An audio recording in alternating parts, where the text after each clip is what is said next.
What up, everybody? Happy Friday. We made it through another week, and welcome to another edition of Giants Collective.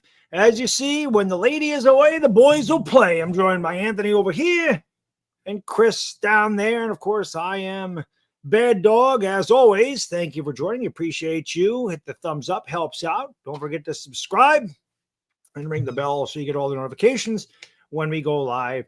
Big shout out to SeatGeek for sponsoring the show. As always, you can use the code Giants Collective. You get $20 off your first SeatGeek purchase. Link in the description below. You can check us out and wherever you get your podcasts, Apple, Spotify, iHeart, Amazon, all those good places. Leave us a 5-star review if you could do that. That'd be great. You can also check us out on TikTok and Instagram. And if you want to become a member of the channel, you just click join and you get the cool emojis, the monthly member messages, and your name in the outro. But we appreciate you being here. It is Friday. I do want to get through a couple of these before we lose them. We really appreciate you sending in the super chats, but I don't want to lose these because normally they kind of keep them aside in this little setup, but when they have me before the show, we don't. So I want to address one that we got last show right as we were leaving. Oh God, I don't remember what it was named. Hold on one second. I'm so out of it today.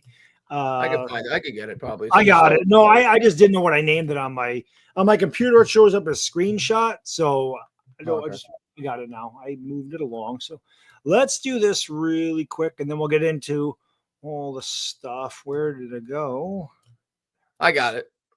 I got it right here. You got it? Okay. Yep. There it is. Whoa, that came out really big. I don't know why that came up like that. Let me get rid of this real quick. MJ, this was right at the end of the last show. So one reason I want Wilson to begin the season is to see what we have all around. Then when Dart does come in, we can compare. I think that's fair. That's kind of what happened with Eli, right? When he first started, we were kind of 5-4. We were right in the middle of the road. Not a terrible team, not a great team, but good enough where you felt like you could insert Eli with confidence. And I think that's kind of what he's talking about here. If we find that we're a good enough overall team where they feel like they're not going to kill Jackson Dart, they might start him at that point. Yeah, if that's what he meant, yeah, I'll agree with that. I want to ease Jackson Dart in. I don't know if what he meant was compare him to Russell Wilson. If that's the case, I want him to be a lot better than Russell Wilson at this point in his career. As a rookie, though, you're not going to come in with sky-high expectations. As good as he's looked in the preseason, it's still the preseason. But yeah, I'm all for easing him in. I've said all along, ideal for me, and I know Giants fans aren't going to want to hear this because I am just as excited as you guys to see him. But an ideal scenario for me would be Russell Wilson plays so well that we don't even need to see Jackson Dart this year, and you get to redshirt him and play him next year.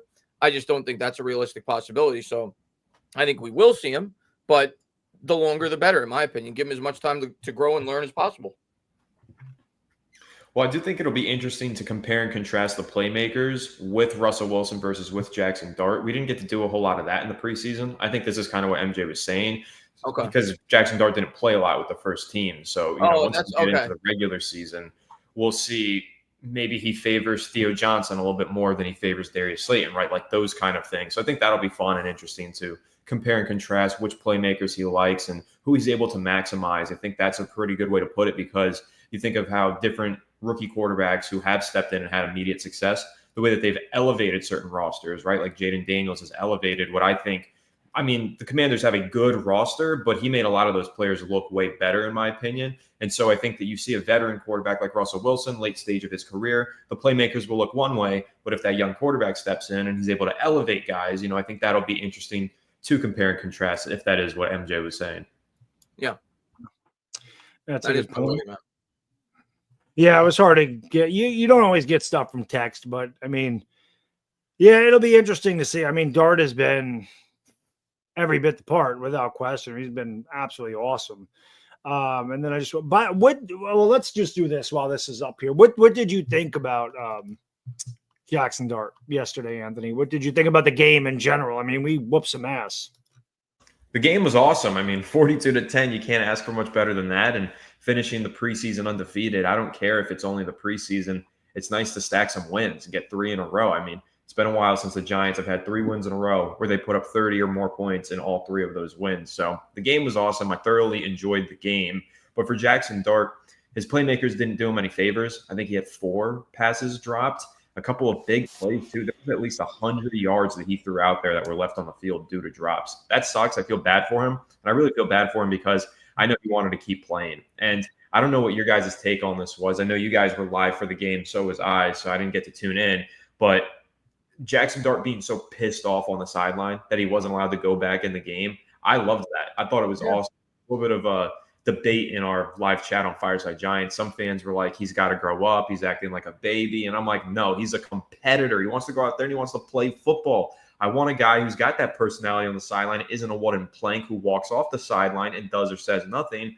I liked the anger that he was demonstrating. Yeah. So I loved his passion. And I think that's one of the things that draws me so much to Jackson Dart. I'm stunned, Anthony, that your chat even, or a portion of your chat had that reaction. I mean, I didn't notice it, at least in our chat, but yeah, me and Bad Dog, we both loved the competitive edge.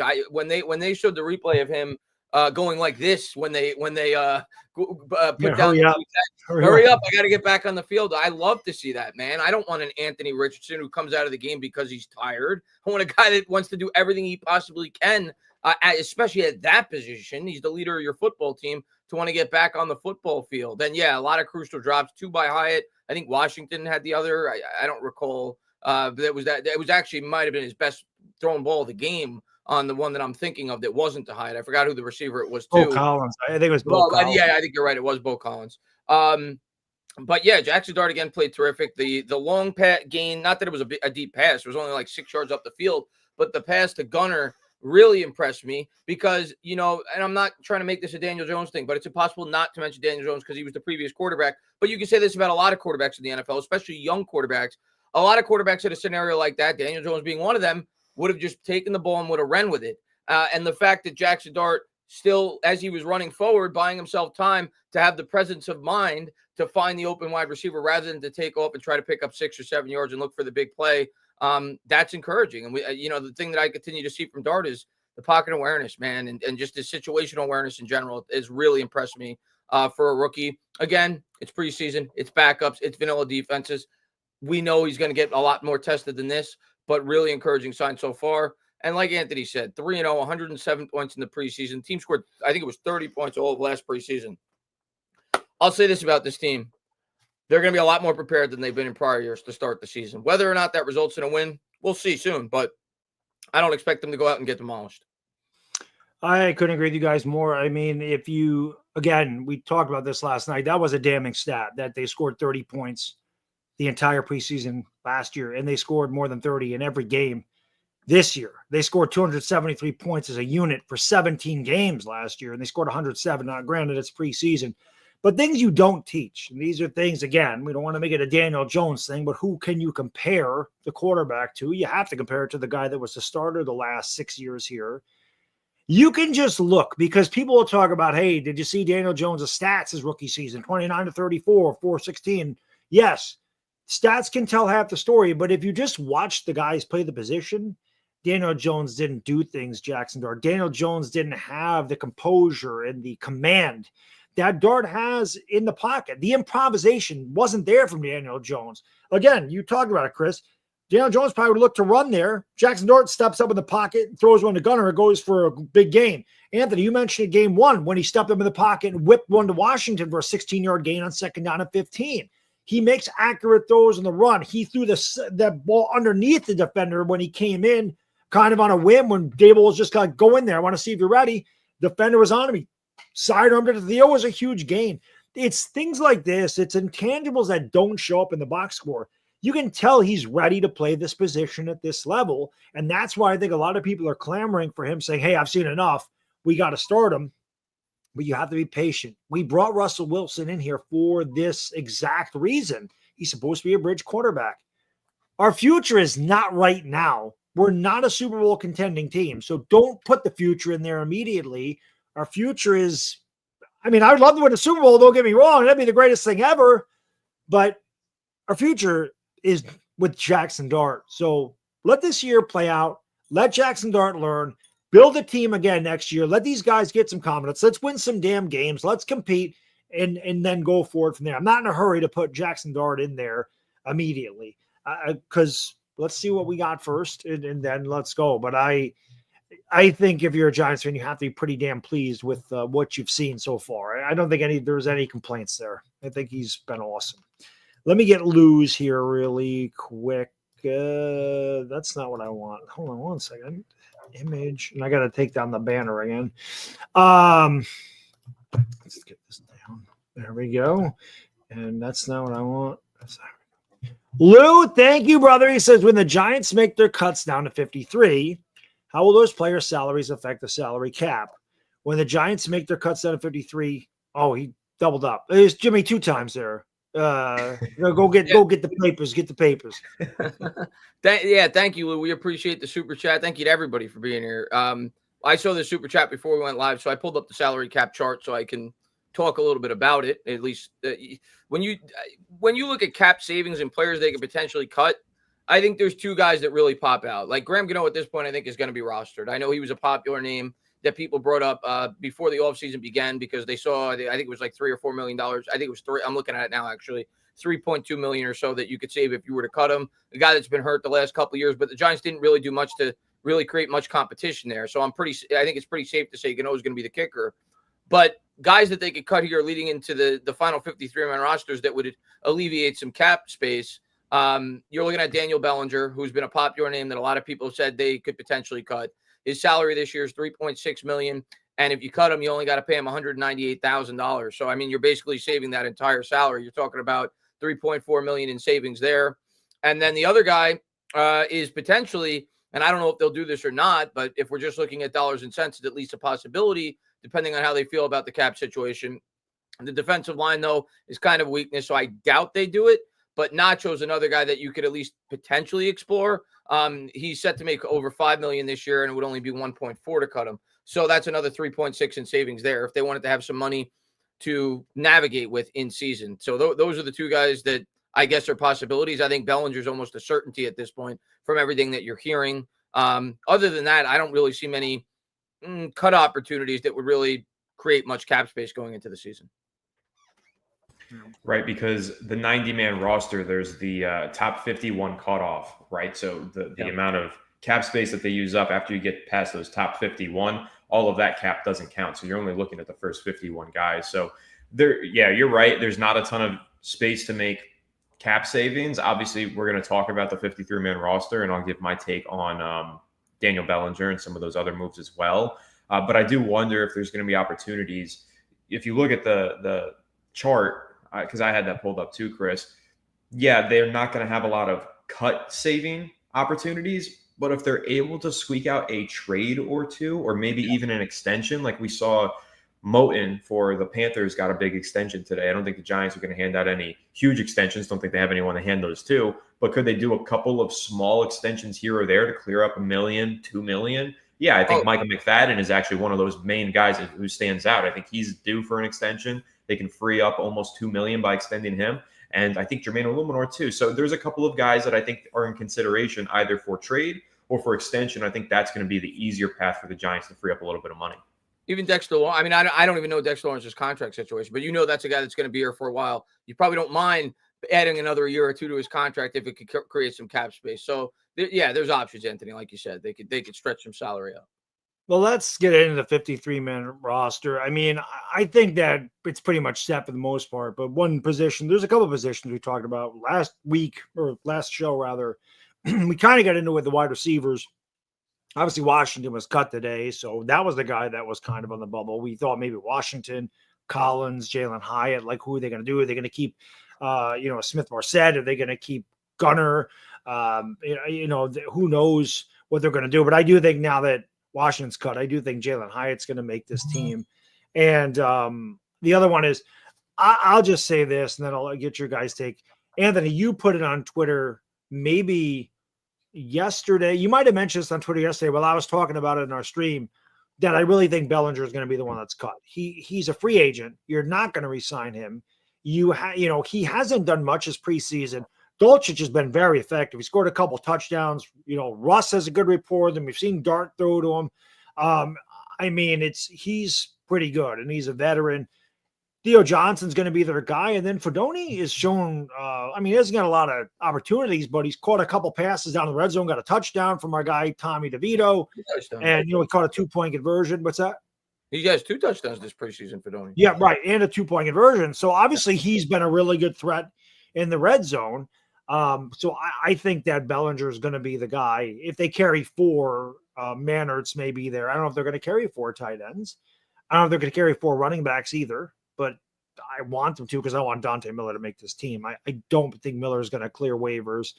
And then the other one, they're not going to carry 4 quarterbacks. So I think we probably have seen Tommy DeVito play his last game as a Giant, and what a way to go out. He was freaking awesome last night. He was so awesome. Chris and I were laughing, just saying he had more touchdowns than Daniel Jones did last year, almost in the fourth quarter, whatever. I forgot exactly what it was, but he was phenomenal. So it sucks. You kind of get you get a little attached to your guys when they're on your team for a few years, and it's just the nature of the beast. Not everybody can make the team. So those are kind of my takes on the 50. Again, I worked all day, and we're actually moving offices, so it's just been hectic. I didn't really chance to look at this stuff. But what's your take on that? Either one of you guys can go. Well, I'll give my Daniel Bellinger take first because I can boil it down in one sentence that'll make it really make sense, I think, for Giants fans. Your highest paid tight end cannot be your least productive tight end. I think that's it, plain and simple.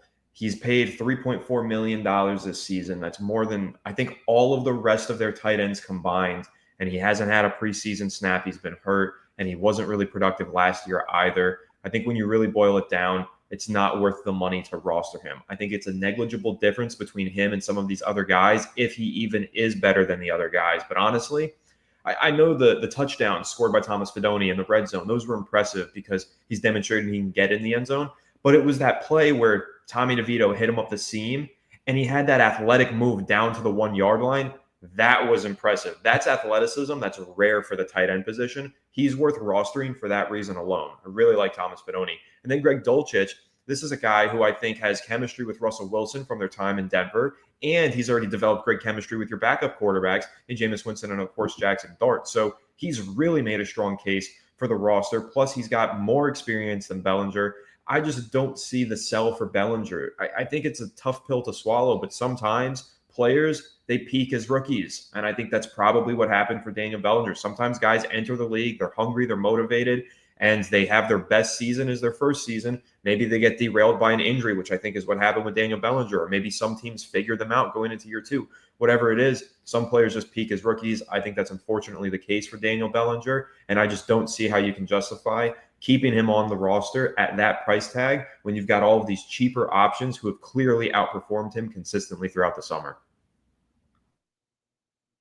Yeah, I can't argue any of those points by Anthony. I don't necessarily think he's the worst tight end of the guys competing, but he's not good enough, like Anthony said, to justify the salary that it would take. Even though it's not a whole lot of money, the Giants are looking for every little savings they can. And the ideal scenario is you don't want to have to backlog salaries, right? So in order to do that, well, sometimes you got to, trim the fat a little bit. And right now, Daniel Bellinger's salary, when you look at that tight end room, stands out.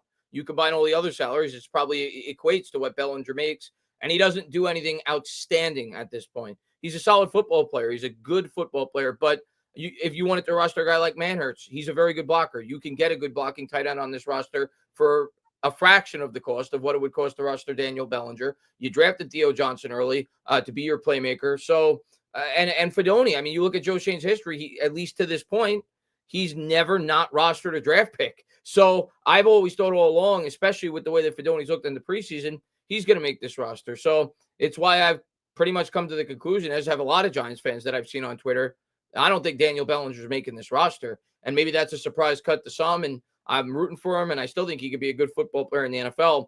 But I just think in the Giants situation, the way it's currently constructed, it doesn't make a whole lot of sense to keep him on the team.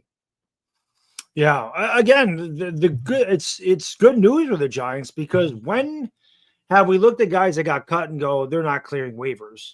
Like, you can tell the depth of the team is a lot better. And just looking at the preseason games, Chris, you mentioned it, and Anthony's mentioned it a number of times, and we get off to slow starts. This team looks incredibly prepared. Screen passes take a lot of timing. Everything's got to be timed right. You don't want your guys getting down the field too early. You got to make sure that they get out at the right time so they can lead block for your receiver. And how many great screen passes did we run with no penalties? No holding penalties, no blocks in the back, no illegal man downfield, none of that stuff. Did we have a false start? Did Hudson have a false start? Because that's like, I know Hudson had penalties back-to-back plays in the first game, but I don't remember exactly what they were. One was a holding. Is that the only full start we had? I think he had one full start on that drive. I could be wrong though. There's no penalties. Like the offensive line, how much time did the quarterbacks have to throw last night? And again, I know that it's preseason and the defenses are very vanilla, but still, when you looked at what happened last preseason, the team didn't look like it was ready to play. This team looks like it's ready to play. They look hungry. They look happy. They want to go. This team has a lot of character and a lot of personality. I think it goes a long way. I mentioned this in my video today. If you're talking Winnie the Pooh, the Giants' character the last 6 years was Eeyore, right? It's Eeyore. You guys know? Do you know Winnie the Pooh? Of course. Okay. Yeah. It's Eeyore. Now it's Tigger, baby. They're bouncing all over the place. They got a ton of energy. It's night and day just watching the way these guys interact with one another. Anthony, you might have saw it when you were doing the game. The Giants sideline got excited for a guy that made a block on a punt return. Like, when is the last time you saw that? This team's ready to go, man. I'm trying not to be excited about it because inevitably they're the Giants. But, man, there's no way you can look at the team last year in the preseason, look at this one, and think that this is a 3-win team. They're not. They're the only thing that's holding me back from saying that they have a real good shot at the playoffs is the schedule. If I thought the Giants had a middle of the road schedule, I'd probably be pegging them for the playoffs. I think they have an average team in the NFL right now, and that's a big jump from where they were last year. But I think they're also, at least on paper, playing like the hardest schedule in the NFL this year. So that's why I'm still trying to temper my expectations. But yeah, I think the Giants are I'm not quite ready to say good football team, but they're definitely a team that I feel confident is going to compete most weeks against whoever they play. If we start off 2-0, what's your thought? We making the playoffs? Yeah, 2-0. Yeah, we're making the playoffs. We're 2-0 in the division at that point. We're making the playoffs. I'm just checking. There's a lot of these, so why don't we just do this tonight? Let's just get to the questions because everybody's excited now, man. We're here. The next game we play counts. The next game we play, 2 weeks out, baby. It matters. 2 weeks from tomorrow. SPP, our friend from across the pond, our regular, he's the man. Thank you, brother. Happy collective weekend. With Shane having a reputation for being glued to his phone, why is it the Jags are getting defensive tackles? Commanders are trading Robinson. Does he think the run game is fixed? So basically you're asking why hasn't Joe Shane made some trades? I mean, Joe Shane, at least since he's been with the team, he's done the majority of his activity before the draft with trades for the most part, or in draft on draft night. To my recollection, the Burns trade was before the draft. The Darren Waller trade, I believe, was before the draft, if I'm not mistaken. He hasn't been really a guy that's made any leading up to the season trades or even in season trades for the most part. I know he made the Leo trade, right? But he hasn't made a whole lot of in season trades or trades leading up into the season. Did make the Boogie Basham trade. You're right. That was a small trade that didn't work out. Yeah, I think we could get a trade Monday or Tuesday, right before the cut day is finalized. Because the Giants, they always say, and Joe Shane is very intentional in saying this, the 53-man roster that's released on Tuesday is not the 53-man roster they're going into week 1 with. They keep moving it throughout that week leading up to the kickoff. So I could totally see something happening on Monday or Tuesday, or even a couple of days later as they kind of try and sort things out. So he's a pretty good trader. He's definitely got his ear on his phone for sure. And so I wouldn't rule out a potential trade over the weekend or Monday or Tuesday. Be interesting to see what he does. I mean, again, we don't have a lot of cap space, so his flexibility's, not like the other teams. But I will say this, man, I am not going to miss facing Brian Robinson 2 times a year. Now we do have to face him again because he plays on the Niners, but You know, if we face him twice, he's gonna do well there too. With Shanahan, they have a great run offense. He's gonna do well. If we face him twice this year, it means we meet in the playoffs. So I wouldn't mind meeting him twice this year, actually, at all. Age 50, thank you, my friend. Keep all 5 tight ends since our wide receivers have drop problems and route issues. Since quarterback room is upgraded, we'll pass the ball more and run less, so Mannertz might not be used as much if one had to be cut. I don't think they keep 5. I think that's too much. 3 or 4. But Manhertz, I do agree. I mean, he's more of a run blocking tight end. And I just think the other guys are more dynamic. And I think now that they've got a defensive tackle / fullback, they can probably shed a blocking tight end for Elijah Chapman. What a great 2-way player he is. Who needs Travis Hunter, baby? We got Elijah Chapman. I mean, honestly, how good is he at fullback? He's looking to mold somebody. He had a pancake block. Pretty good. Let's use him and just think if you got to use a tush push, that's a big guy. You know, it's a lot of LBs. Under center? Are you putting him behind the quarterback or are you putting him under center? Yeah. Put him behind the quarterback, right? I don't know if I'd want him snapping the ball. What's that? Put him under center at that point. The Ravens put Mark Andrews in under center. Just put big Elijah Chapman under center. Love it. Love it. But I was really impressed with the way he played fullback. You know, I mean, that's crazy. I mean, Anthony, Chris, and I were joking around last night, saying send him out for a pass. I can see him catching a touchdown this year. I totally can see him catching a touchdown. Kafka's going to design some crazy thing on the 1 or 2 yard line where they fake it to the running back and Chapman goes out for a pass and catches one in the corner of the end zone. Yeah, he did go out for a pass last night on a route, but I think they had a penalty on the play or something. I remember, but I remember pointing that out to you that he went out for a passing route last night. Pretty good. Just real quick though, Bad Dog, before you get to the super chat, I noticed that you missed one up there from DWAGASS. He said it in the chat. I don't want him to get skipped. So the one about trading Evan Neal. Oh, I'm sorry. And you know what? I did get Lou. I'm sorry about that. I did because it doesn't show up in the corner. So thank you, Anthony. I did miss that one because they go in a different spot in the StreamYard, so I didn't see it. Thank you. DWA, thank you so much. Says trade Evan Neal for a free beer at this point. I don't give a fuck. Bro needs to learn how to go flip burgers. Maybe he can ask fans. Love the show. Thank you, man. Appreciate it. He struggled last night, to say the least. He was bad last night. He was bad.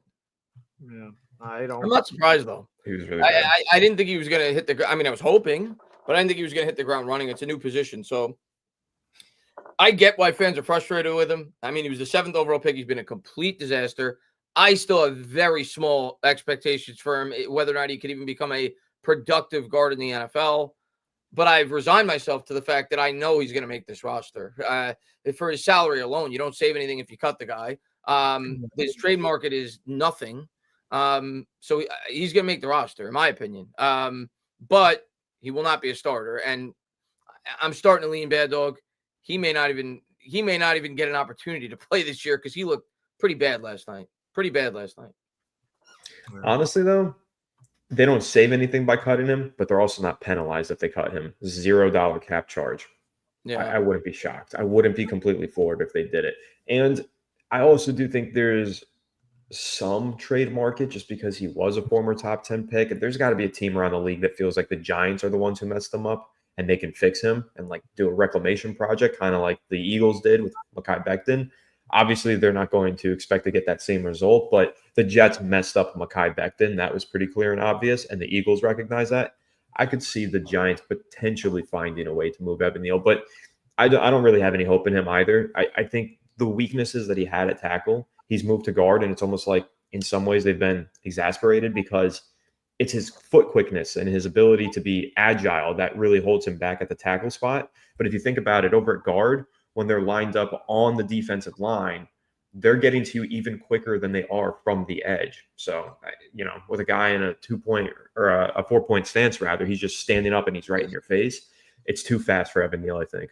Go ahead, Beto. Oh, I was just going to say it's worse to actually get pressure on the inside because quarterback's got nowhere to go. If it's outside, he can step up in the pocket. But when you're running right into a guy and you can't step into a throw, that's when you get crushed or you're going to have a weak throw and have it picked off. You definitely don't want pressure over the middle because that gets there really fast. So, yeah, that's not good if you get beat inside if you're a guard. That's exactly what you don't want. And in today's NFL, you can't really hide bad offensive linemen. It's not like you look at a guy like Micah Parsons, you could play him all over the field. You look at a guy like Abdul Carter, you could play him all over the field.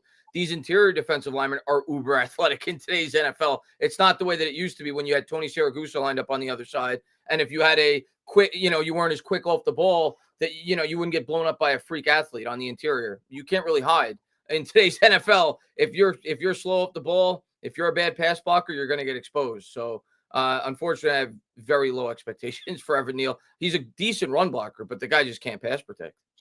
Agreed. Well, we're halfway through, guys. So, again, want to give a big shout out to SeatGeek for sponsoring the show this month. Much appreciated to them. Again, you can use that promo code Giants Collective to get $20 off your first SeatGeek purchase. The link is in the description below. Let's hear from the sponsor. 90 seconds, back with your questions after this. What's up, everybody? Giants training camp is here, and man, do the Giants look different and exciting this year. That's why I'm excited to go and see the New York Giants in person this year at MetLife Stadium. That's also why I want to give the sponsor of today's video, SeatGeek, a huge shout out. With over 28 million downloads, SeatGeek is the #1 rated ticketing app. There's more than 70,000 events listed on SeatGeek, including concerts, sports, festivals, and more. The NFL is right around the corner, and MLB is in full swing. I love using SeatGeek. I'm thinking about going to that Giants-Chargers game at the end of September. I'm going to go with a couple of buddies. I'm going to go on the SeatGeek app. I'm going to look for 3 tickets. I'm going to click those 3 tickets, and I'm going to sit there. And I'm going to scroll around and see which seats I think are best for me, which seats are the best out there, and I'm going to pick the ones I want. It's very easy to use. SeatGeek has your back, and each ticket is rated on a scale of 1 to 10, so you know if you're getting a good deal. Look for the green dots. Green means good, red means bad. Plus, every ticket is backed by their buyer guarantee. And know that Giants Collective came through for you guys. You can use the code Giants Collective for $20 off of tickets at SeatGeek. That's $20 off your first purchase using the promo code Giants Collective. Make sure you click the link in the description to download the app and have the code automatically added to your account so you can use it later. Thank you, SeatGeek, for sponsoring the video and the live stream. And let's go, Giants. There you go, Charles Barkley. Next time, without question. Hockey Pro, thank you, my friend. He says, I'm sure you guys know this, and I commented on your latest video, Baddog, but only 5 players remain for the. I didn't even know it was that many. Hockey Pro, Thomas Lawrence, Slayton Gano, and Kreider. Yeah, I would have totally forgot about Kreider. Shane has finally molded his team. Yeah, really. I'll give Slayton the only 3 impactful holdovers from Gettleman's tenure is those first 3 guys you mentioned. Gano is on his way out. This will probably be his last year as a Giant, and Kreider's a long snapper. So yeah, this is Shane's team for sure. Yeah, there's no excuses for Joe Shane, and again, I really feel like the last 2 years he's been great. In the off season, I feel like you're gonna start to see the results now. It's gonna start to pan out, for sure. SPP Williams, thank you again. He says Dart's head hit the ground and he landed on a throwing arm. Dable should pull him from their next 3 games. His mom, they talked to his mom. She said, we teach him to slide all the time, or tell him to slide all the time. That was one thing, Anthony. You mentioned he's a competitor, and we do love that about Jackson Dart, but he does have to learn to slide because in the NFL, those guys want to hammer you when they get an opportunity to. And he ain't built like Josh Allen. Josh Allen hurts those guys when they try to hurt him with how big he is. Daniel Jones even was pretty big. We talked about how jacked he was, 6'5". A guy like, and not that Dart's small. He's not Kyler Murray. He's not Bryce Young, but he's not a guy that could sustain a beating like that in the NFL. And it's a learning experience. And hopefully he learns because I don't want him to continue to do that on a consistent basis. He's got to learn to get down and slide. Yeah. Just remember the interview with John Gruden. Yeah. Tell him, what are you doing? Get out of bounds. Yeah. Knock that off. So I thought he did slide like his first run. In practice, I know people made a big deal about that. But he hasn't done it since. Yeah. H50, man. Thank you, brother. Appreciate you. He said, I'd rather keep Azudu and cut Neil. Hyatt is lucky he's a third-round pick, or he'd be a practice squad player. Hyatt played against third-string players, and he should have looked like a superstar like Dolchich. Yeah, he might be a practice squad player anyway. I'm not going to lie. Yeah. He had to catch those passes last night. He had 2 opportunities where Dart made a hell of a play. It was nice to see him catch a touchdown from Jameis Winston. And on the first play, Winston came into the game. So he did that's what's so frustrating about Hyatt, man. The flashes are there. You know they don't give the Blitnikoff award away. They don't just say, hey, man, here. You have to earn that. And he's obviously got talent, but he's got to catch the freaking ball. Evan Ingram had talent too. You got to catch the ball. You know? I'm going to be honest, though. Even the touchdown wasn't totally impressive to me either because he trapped it on his body again. Like all of the drops that he had, he was trying to trap it on his body. He's like allergic to catching with his hands. He has to catch with his chest. He's lucky he didn't drop that one too. It's just not, I don't know. So yes, I guess impressive. You call it a touchdown. Finally, thank you. I'm happy for you. But you need to learn the fundamentals of playing wide receiver if you want to be a successful NFL wide receiver, and he is just not able to figure it out for some reason. So until he gets more physicality, which I think is still holding him back, we heard he added all that weight. Doesn't look like it. He still looks like the skinniest guy on the field, and he still doesn't look physical enough to make those contested catches. Until he fixes that and until he's able to use his hands better, I just don't see how he's going to be an effective player for the Giants. And I don't even know if he's going to make the Giants roster after last night. Unfortunately, the Cowboys wide receiver coach was right. I remember we all watched that video, and we were all backing Jaylen High after the draft, and the Cowboys coach was kind of leaning into him and saying, but can you run routes? Can you run routes? Can you run routes? The book on Jaylen High when he came into the NFL was he's a one-trick pony, and that trick hasn't even looked successful that much since he's been in the league. Last night he caught the touchdown, and it wasn't even like he burnt him. He had about 3 yards worth of separation on like a fourth-string cornerback. Like, I want to get behind the guy. He's a third-round pick. At this point, I'm going to be honest, and I was kind of out on him before the preseason even started. I'm not going to miss a second of sleep if the New York Giants decide to cut Jaylen Hyatt. I've given up on him. I don't think he's going to be an impactful player at the NFL level. I just don't. Yeah, even on that, he got the separation by pushing off. Yeah, it's like every one of those throws that went to him, he pushed off. He got away with it, and that's how he got the separation for the touchdown. He pushed off, and he was able to make the catch. He's always looking for a flag too. Like he's always looking for a flag. Like, and that's what I'm saying. Be physical, fight through the contact. Even on the play where he drew the pass interference call. All right, you drew the pass interference call, but the ball still hit you in the damn chest. You still could have caught the ball, but you didn't even try for it because you were flailing your arms looking for a flag.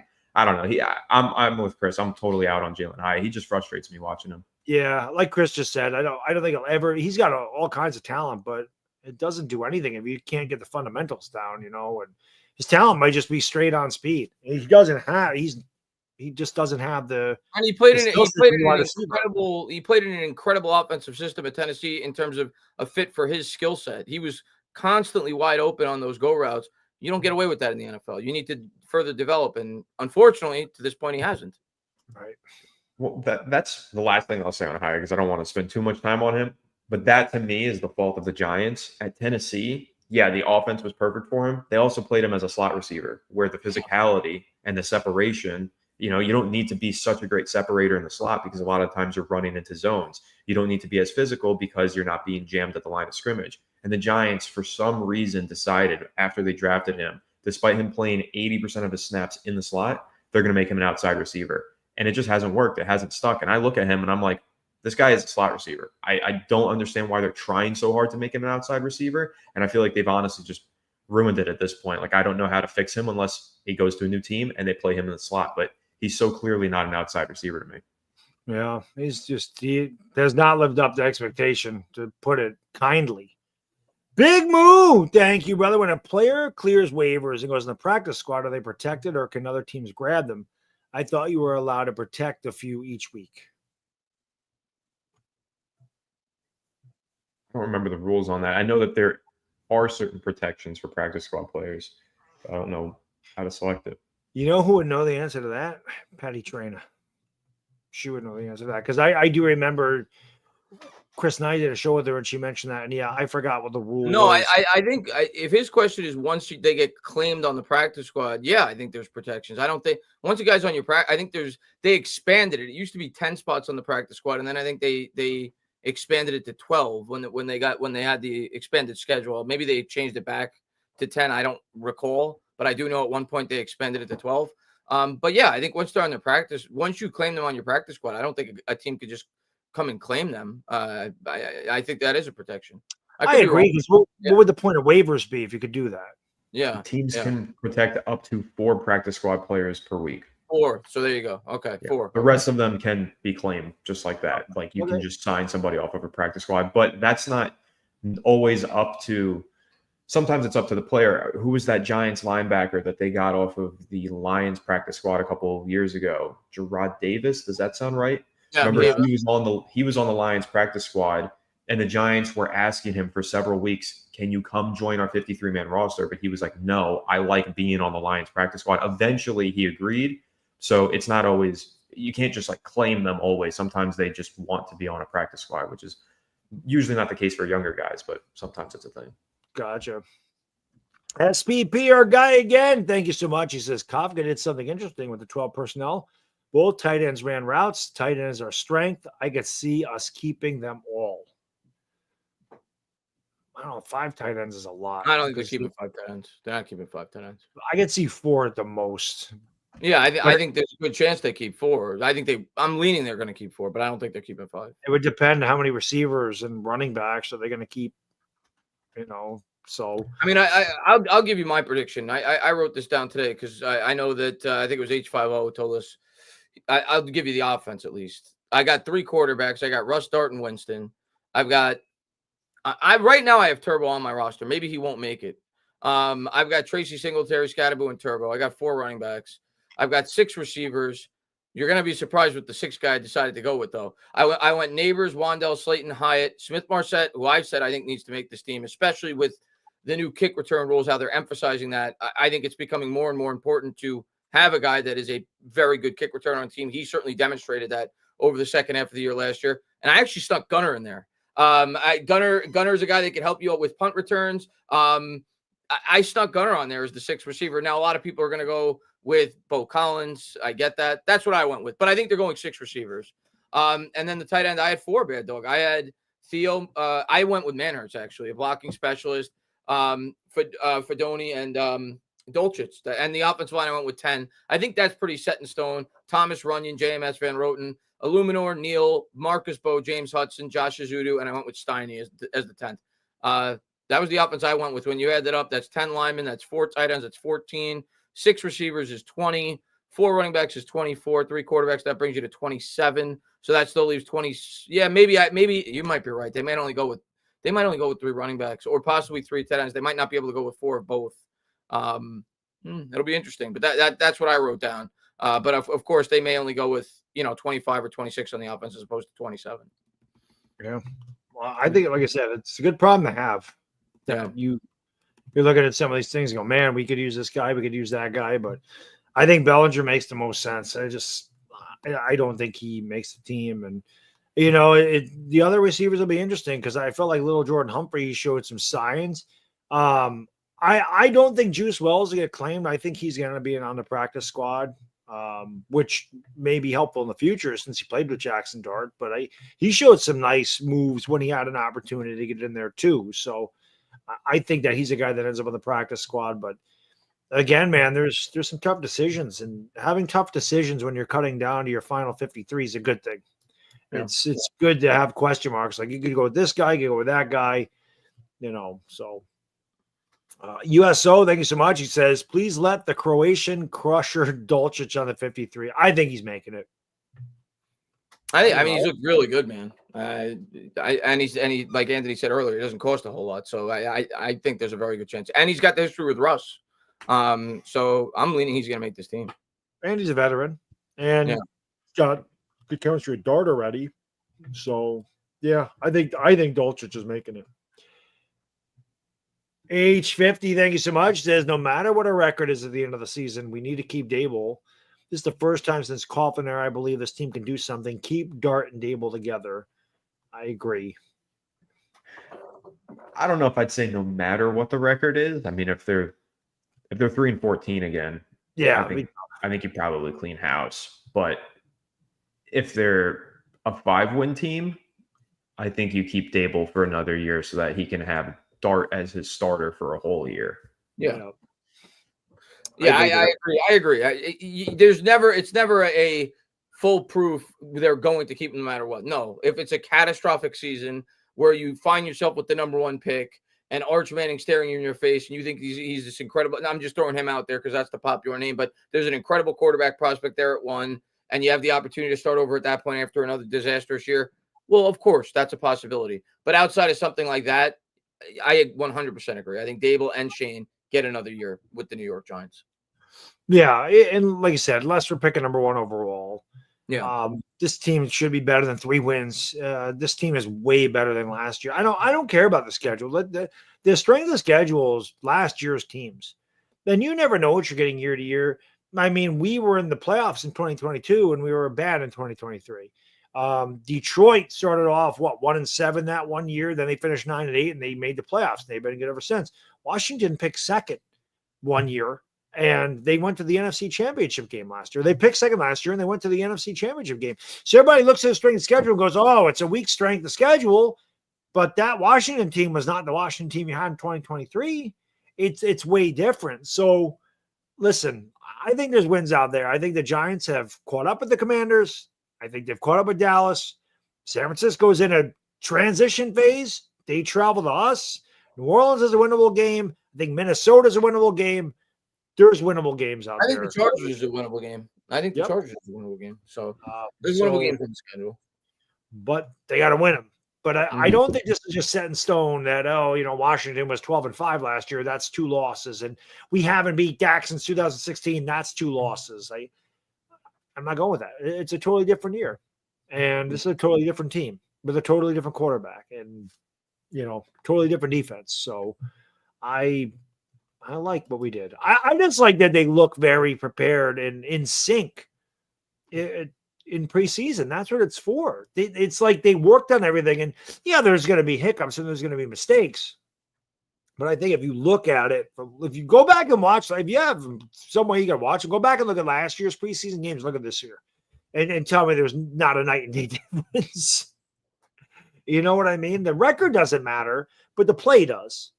And this team played well up and down their lineup. So Jamie says all these winnable games, and they said keep Dave's at 5 wins, LOL. Just because a game's winnable doesn't mean I expect them to win it. So, I completely realize the Giants are, I think, at least a year away from being a team that could compete to win this division. I just want to see growth this year. I mean, obviously, I want the playoffs. I want the playoffs every year. But realistically speaking, the team won 3 games last year. I'm not going to go into the year expecting them to make the playoffs, and they're playing a ridiculous schedule. If they win 6 games this year, but they're competitive and they look competent, and Jackson Dart looks like he's getting better throughout the course of the year, that's something to build off of.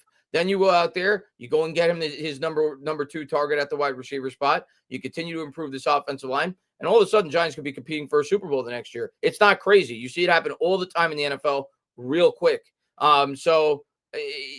Next year, obviously, the pressure gets turned up significantly, but this year, I mean, I don't think you could. I think you'd be irrational if you went into this year saying if they don't make the playoffs or if they don't win at least 8 or 9 games, they need to clean house. You got a rookie quarterback.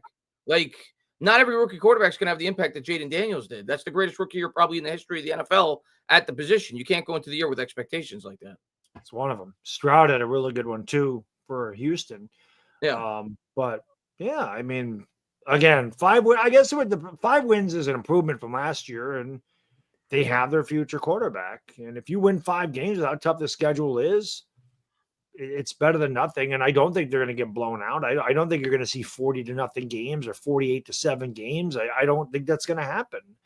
I think they're going to be in a lot of these games because of their defense, because Russ doesn't make mistakes. And that's really all it takes, man. If the defense gets one big turnover one of these games against Dallas and flips field position, that could be the difference in the game. So again, they're winnable, but that doesn't mean they're going to win.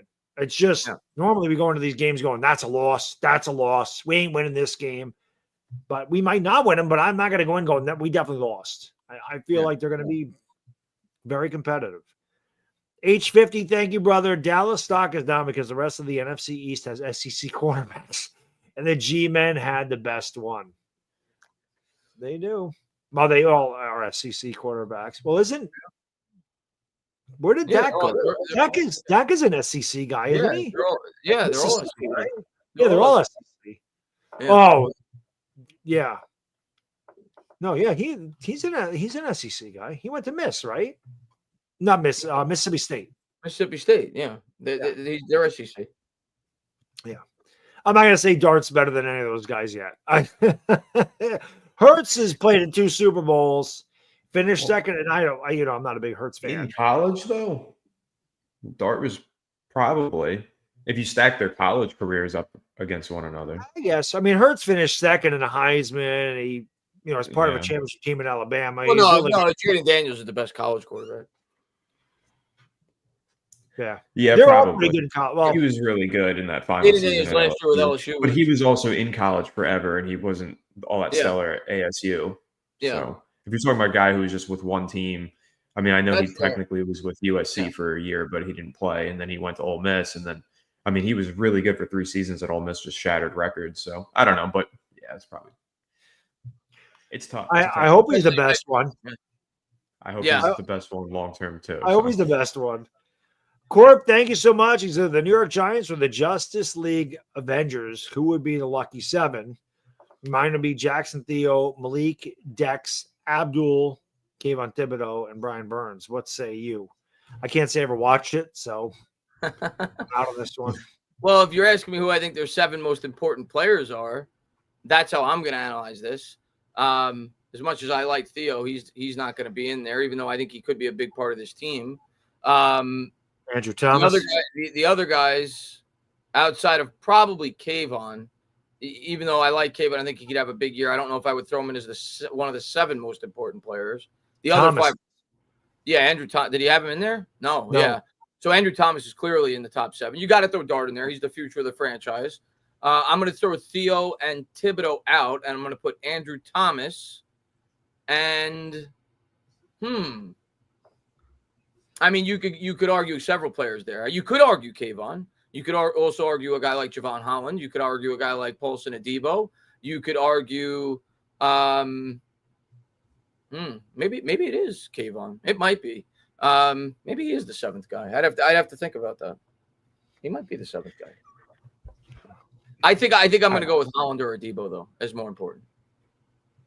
I'll answer this question in a different way, rather than looking at it as the 7 most important. I'll just look at it as the 7 guys who I think could be superheroes. I think Jackson Dart's in there for his aura. I think Cam Scadaboo is in there because his superpower would just be running into people and killing them.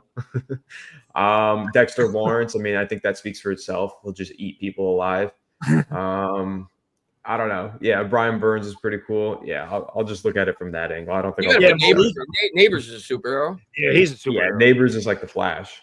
Yeah, that's pretty good. I'm just glad we have 7 guys you just mentioned down there, Corp, without even using Andrew Thomas, that we have 7 really good players that you mentioned. It's good to hear because we haven't even had 7. I feel like we haven't had 7 good players on this team in forever.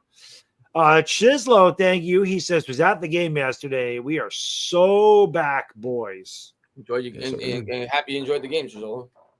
Yes, that was a good game to watch. It was pretty funny. Right?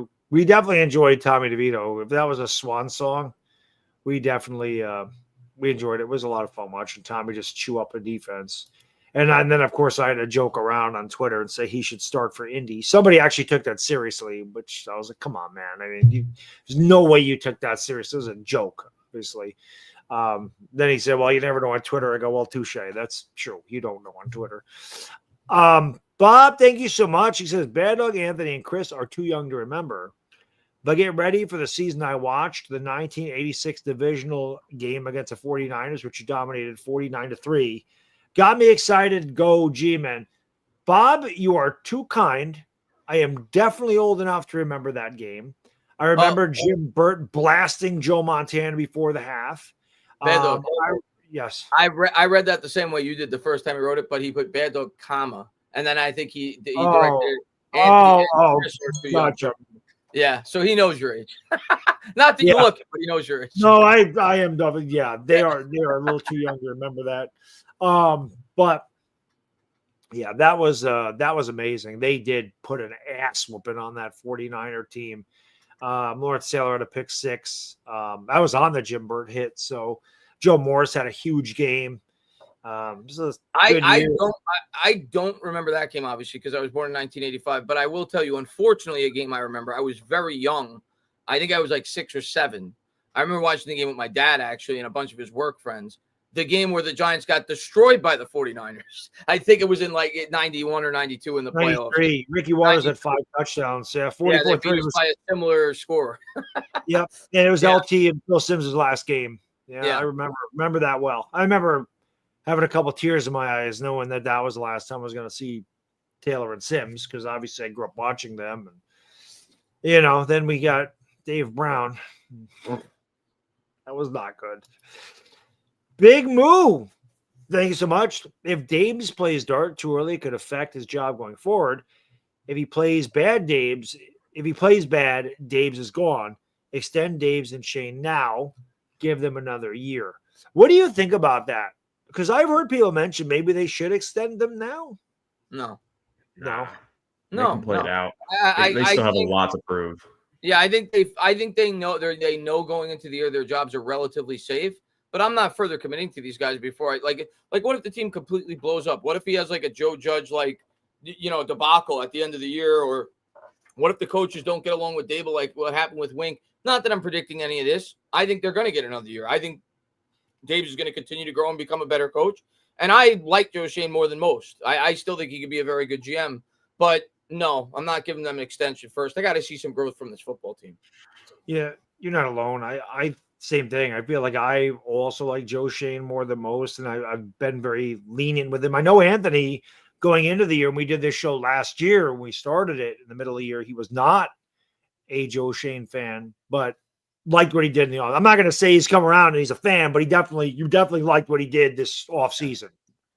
I love what he did this offseason, but I got to see it on the field. It's one thing to do it all on paper, but if they go out there and they only win 3 games this year, I'm going to be calling the clean house once again. So I got to see results, man, because I've seen Giants teams that I had a lot of faith in. I mean, I remember going into 2017, coming out of that 2016 season and got bounced in the wild card round.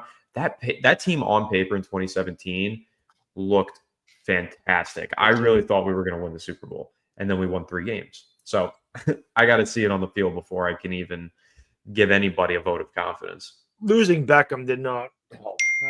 That was a big loss. He got hurt in that preseason 6 game. Receivers in that game. Remember that? Yeah, that was a nightmare season. That was the year Eli got benched. I always say that was McAdoo's FU to the Giants. McAdoo wanted to draft Pat Mahomes, and they told him no. And they were rolling with Eli, and then he said, all right, we're losing. I'm going to lose my job, FU. This is my FU to you, and I'm going to bench Eli. That's exactly what happened. Then ownership compounded the problem by giving Eli 2 more years when it was obvious that I felt like Eli's best years are behind him at that point. And then, of course, they draft the running back, draft the Barkley. It didn't help the offensive line. The offensive line was terrible. And we know what it turned into for years on end, which now I feel like that black cloud has finally left MetLife Stadium. We're starting to see some rays of sunshine break through here. And Jackson Dart's hair color looks like sunshine, so it's freaking perfect. California looking dude, Fisher, thank you so much. I got my draft at 7 today. Who's your sleeper picks? I only do 1 fantasy draft now. I used to do a ton when I was younger. Now I do 1 with my brother. His neighbors do a league. It's a live draft. It's an 11-team league. I already had my draft. I hated the fact that it was as early as it was. It was August 17th. So that's way too early, right? Because there's only 3 preseason games now, though. So I guess that's kind of comparable. What?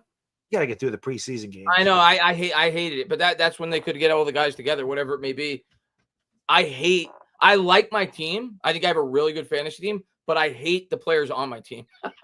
My brother and I drafted, and I didn't realize it until after we made the first 2 picks. I wanted Neighbors. Neighbors went the pick before us. We had the last pick, 11-team league. So we had the 11-12, the snake. It's a 2-quarterback league. So obviously, and you know that, Baddog, you're on one yourself. So obviously quarterbacks go a lot earlier than normal. In my league, the first 6 picks were all quarterbacks. So they were flying off the board. I did not take a quarterback because of that. The top 6 quarterbacks were off the board. I ended up my first 2 picks. I'm embarrassed to say this. Saquon Barkley, I took it with the 11th pick. CeeDee Lamb, I took with the 12th pick. And then when it came back around, 2-quarterback league, I had to get my quarterbacks. I ended up getting Kyler Murray and Dak. So 3 of my first 4 picks were NFC East rivals. I did get 2 Giants, though. I got Tyrone Tracy late. He's my RB3. And 2-quarterback league, I snuck Jackson Dart on my roster. Figured I could potentially start him late in the year. So that I got. Our league is not only that; it's a 12-team league with 2 quarterbacks. It's a keeper league, so you can keep 2 players. You just lose if you drafted a guy in the 9th round, you lose him, and you lose a 7th round pick. If you keep him 2 years in a row, you lose 3 up. So if you keep him the next year, you lose a 4th round pick. So guys, that's a strategy. You try to take rookie players at the end of the draft for next year, and you just hope you can hold them all year, that you don't need to make those roster changes, because if you release them, you don't get to hold them. So guys like Malik Neighbors, probably going to be a keeper. Guys like Michael Penix are a keeper, like they've been kept. So that makes it even worse when you really have to go in with 3 quarterbacks because you have a bye and the quarterbacks get you a lot of points in our league. It's hard. But who's your sleeper? My sleeper last year I got right was Sam Darnold. My sleeper. I'll tell you a guy. I mean, I'll just go based off the guys that I drafted, because those would be the guys that I like, right? That I value higher than maybe some do. I like Marvin Harrison a lot this year. I don't know if that qualifies as a sleeper, but I feel like a lot of people are lower on him than they should be, because he didn't have that astronomical rookie season that many were thinking. I ended up getting him, I think, in like the 7th round in an 11-team league. I could easily see him being a top 8-9 receiver this year in fantasy. I think he's going to get pelleted with targets. Last year, I think he had 116 targets, which isn't a ton. I think he gets more this year. Year 2 with Kyler Murray, I think he goes for easy 1,100 yards, double-digit touchdowns. He had 8 touchdowns last year. So I think he's probably ranked a little bit lower than he should. A guy like Ladd McConkey, who actually I drafted last year in the last round, was my best pick from a value standpoint. He went in like the 3rd round this year because he's a PPR monster. I got Marvin Harrison 4 rounds later. I think his upside's higher than a guy like Ladd McConkey. So that's a guy that I think is maybe undervalued, if that constitutes as a sleeper. I like him. I'll give you a real sleeper, Rashad Bateman. Like, this is a real, you're probably way asleep on this one. He's really low down the boards, like usually final round of the draft. But I like Rashad Bateman because I think Zay Flowers gets injured sometimes. I think that the Ravens are going to want to throw a little bit more this year. And I think Bateman showed a lot last year. I think he gets better every single season. He just got paid. So I like Rashad Bateman as a deep sleeper later in the draft. I haven't really looked, and I should, because my draft is a week from today. Man, I don't know. That's tough. I have to look. Last year, I know I really was in on Sam Darnold. There's a big reason I made the playoffs last year was because of him. So, if we're talking quarterbacks, Baddog, a guy that I think is undervalued this year in fantasy, just based on where I saw most people ranking him, I think Justin Herbert's way too low. He's like 17, 16. I saw on some of these draft boards. I think he could easily have a top 7 or 8 year. So I think he's a bit undervalued this year. I wanted to grab him, but I didn't end up getting him. Caleb Williams, too. He's playing in a Ben Johnson offense. He's got a lot of weapons. Caleb Williams was the 7th quarterback drafted in my league. Wow. So, yeah, but I agree with you. I think he's in for a big year. Yeah. Caleb Williams is probably a keeper in our league. Again, it's just tough because those rookies go at the end of the year. So I mean, I don't know. You know who I would think, you mentioned Caleb Williams. Maybe DJ Moore's a guy that you could think could have a really big breakout year with Ben Johnson as the head coach. They got Rome Odunze on the other side. So perhaps that's a guy, a name. I mean, he's good, but it's not a guy you think could really tear it up. Maybe he is a guy that really gets off and has a great year this year. Because, Chris, I think you said you expect Caleb Williams to have a huge year. Maybe Caleb Williams is a sleeper. Who expects Anthony just said? Yeah, I think he is. Yeah. So why not DJ Moore? I'm going to throw in a giant sleeper because I feel like everybody. No, the guy that I drafted, Tyrone Tracy. He's ranked like 32 at running back.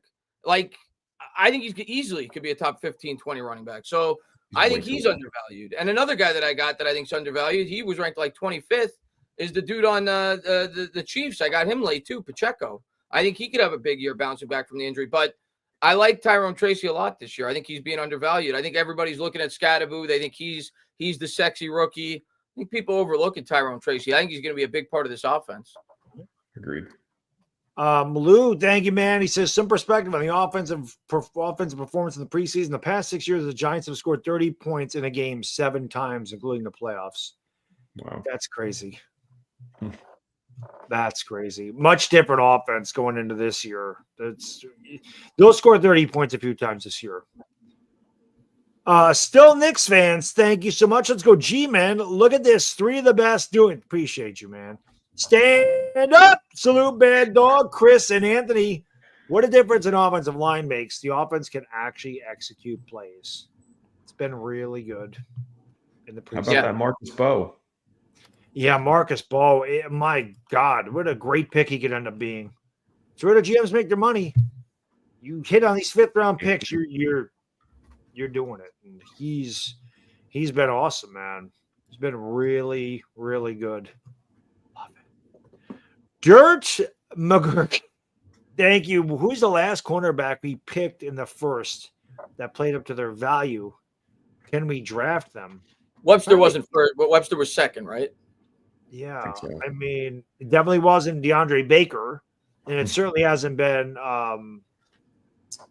he certainly didn't exceed, but I think you could at least argue he came close. Aaron Ross? Yeah, I was actually going to say Amukamara, but yeah, Ross. I wouldn't view either one of those guys as great first-round picks, but decent back end of the first-round picks, being contributors on Super Bowl teams. So I would go with those guys. Not that they were great picks, but they were at least productive, late first-round picks at the cornerback spot. Fans getting a kick out of the squirrel on the field of the Yankee game. H50, thank you. What do you guys think of Ford? Does he make the team? No. He played well last night, though, but no. Yeah, I don't see him. Maybe you sneak him on the practice squad. Yeah, you never know. I don't think he makes the cut of 53, though. No. JIB NYC. Yay! You guys are officially my very first super chat. Well, they always say you never forget your first. Wow. So we appreciate that. You guys and girl rock. What are your top 3 concerns? Me, run defense, Hyatt, offensive line. I just want to say, JLB, his cartoon picture kind of looks like who's the podcaster? He does the sports podcast. Bill Simmons. He kind of looks it looks like a cartoon version of Bill Simmons with sunglasses. You guys see that a little bit? Am I wrong on that? Bill Simmons is. I can't tell you. I know who Bill Simmons is. I can't tell you what it looks like. I think he's the guy that does the big podcast, right? The sports podcast. He does basketball primarily. Basketball, I know who he is because I read articles. Matter of fact, that might be. Say I know what he looks like. I think he kind of looks like him, but I didn't mean to interrupt. I just noticed that. But go ahead. What are your three top concerns? Run defense for me, not Jaylen High, just because he's not going to get the chance. I don't even think he's gonna. Yeah, I don't even think he's gonna play. Like if you're really rooting for him, yeah, you're concerned for him now. But I'm not really rooting for him. I'm not all that impressed with him, and I'm not, a big fan. So I don't know. I think the run defense. I feel a little bit better about the offensive line, although I would say that it still is a concern. And I guess just general defense expectations because they've gotten very high. I think that's a concern for me. They're super high. People are like, oh, this is going to be a top 5 defense. If it's not top 10, something's wrong. And I agree with that, but I also think the expectations are so high that if they have the 12th or 14th ranked defense, fans are going to look at it as a disappointment and they might start hitting the panic button a little bit early, but it could just be circumstantial. So I don't know. I think defensive expectations, I'm trying to mellow out a little bit. Fair. I'm going to go run defense for sure. Offensive line for sure. Definitely my 2 biggest concerns. And actually my biggest concern is health.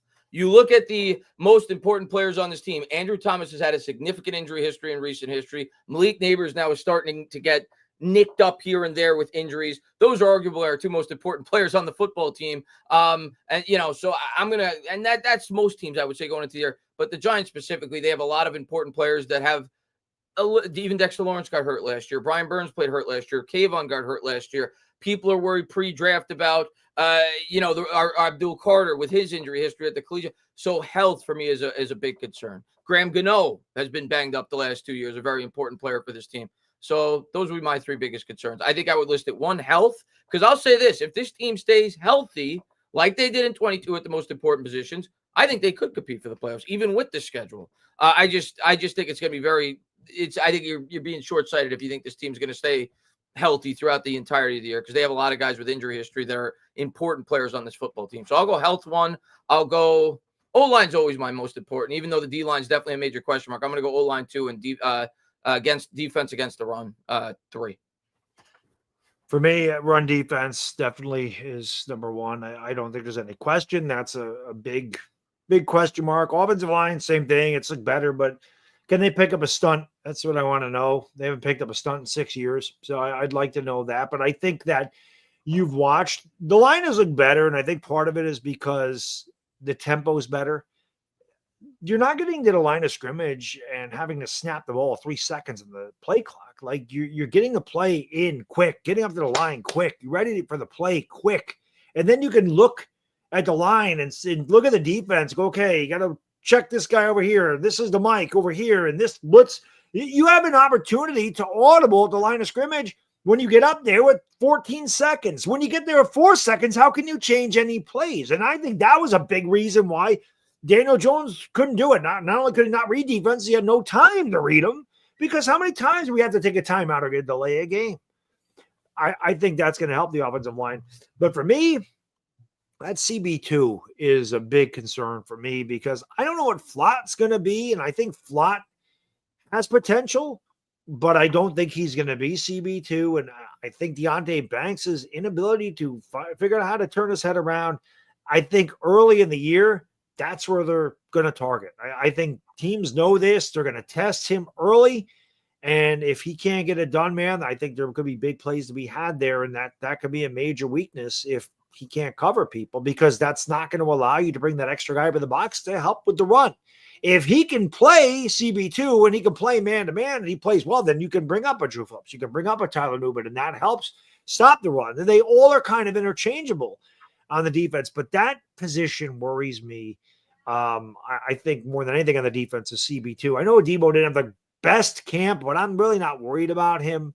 I am worried about that CB2 spot, though. There's another guy with an injury history too, Paulson Adebo, who is very important to this defense. Yeah. That goes to I think health is always the most important. Yeah. But a lot of our most important players have a significant, pretty substantial injury history. So I think that's a concern. Christian, thank you so much. How much did it affect Shane and Dave's at 3 months from their hiring for the first draft? Had it been better to have 2 first-round picks the second year? That's a great point. They didn't really have time to do a lot of Probably. stuff. I mean, probably would have been better to have them the second year, because they did not much with them in the first year. I mean, Evan Neal is one of them, and Thibodeau hasn't reached expectations. And that following draft, I mean, I'm going to be honest, though, and I agree, and it was something that I said going into the draft, that the Giants didn't have their staff in place. It was, it was obviously rushed, at least with the first 2 picks. We all know that the rest of the draft didn't work out either. None of the McFadden was a really good pick, right? But the majority of that draft, Wandell was an okay pick, but Cordell Flott could end up being a decent pick, but Bellinger not about a to get cut. Yeah, not a great draft. But I'm going to be honest. If they had another year to prepare for that draft, I think it's entirely possible they would have taken the same 2 players they did at 5 and 7. Almost everybody had Evan Neal ranked as the top tackle in that class. And almost everybody had Kayvon as the second best edge in that class behind Aiden Hutchinson. So I think it's entirely possible they would have ended up with the same 2 players anyway. It just hasn't panned out. I agree. Well, with that, guys and girls, that brings us to the end of another edition of Giants Collective. We always appreciate you watching. Thank you so much. If you haven't done so, please hit the thumbs up, subscribing, the bell. A big shout out to SeatGeek for sponsoring the show. As always, use the promo code Giants Collective to get $20 off your first SeatGeek purchase. Check us out on Instagram and TikTok. You can also check us out wherever you get your podcasts: Apple, Spotify, iHeart, Amazon. Leave us a 5-star review. If you could on Apple, that would be great. Also, If you want to join the channel, become a member, you just click the join button. You get the emojis, you get the monthly member messages, and you get your name in the outro. We got one more before we go off. It is JIB again. Thank you so much. Is okay, realistically, which player from another team do you think becomes available that you really like? I want a real wide receiver too. I don't know if any of those are going to become available. I quickly pulled up the list of free agent wide receivers, at least as of now. And this list could completely change by the time free agency comes around next year. I don't see the Giants making a big splash in season to trade for a wide receiver. But if you're thinking next year, the list right now, all these guys, man, none of them are getting me excited. They're all like 30 plus. Terry McLaurin, he's about to be 31. Mike Evans is 33. Christian Kirk's approaching 30. Debo's an injury-prone player, 30 and a half. Alan Lazard, Jacoby Myers, Adam Thielen's old. Like, none of these guys are – I mean, I'd have to really look at it, but none of these guys are jumping off the page to me. Keenan Allen's old. Sounds like a How about Jahan Dotson? Jahan Dotson probably becomes available. I liked him coming out of college. He's kind of backed up on the depth chart with the Philadelphia Eagles. I know he hasn't done much there, but they got a lot of talent over there. He's at least a somewhat interesting name, I would think. Sounds like we should draft one. Yeah, probably. Yeah. Draft one or trade for one. I think the best bet for that is going to be trying to trade for somebody who's on their rookie contract, but going into the final year of that rookie contract, and you're going to try and trade for them and then pay them, that kind of thing. That might be the move. All right. I found some interesting names for you guys, actually, as I'm going down. You've got Christian Watson. He's got, some potential there. He's showing glimpses with the Green Bay Packers, still really young. You've got Pickens, off the field concerns, but talented. Alec Pierce is a good receiver for the Colts. He's a free agent next year if he becomes available. So there's some names that are relatively young that the Giants could explore. There's some names. Yeah. We'll see. That's another show. That's a ways away. That's a year away. Not quite. Yeah. But yeah, guys, we appreciate you. Again, thank you so much. Make sure you hit the like and subscribe and enjoy your Friday. We'll see you again next week. For Anthony Entertainah, it's the Bad Day. You enjoy your weekend. See you soon, Giants Collective. We out. Peace.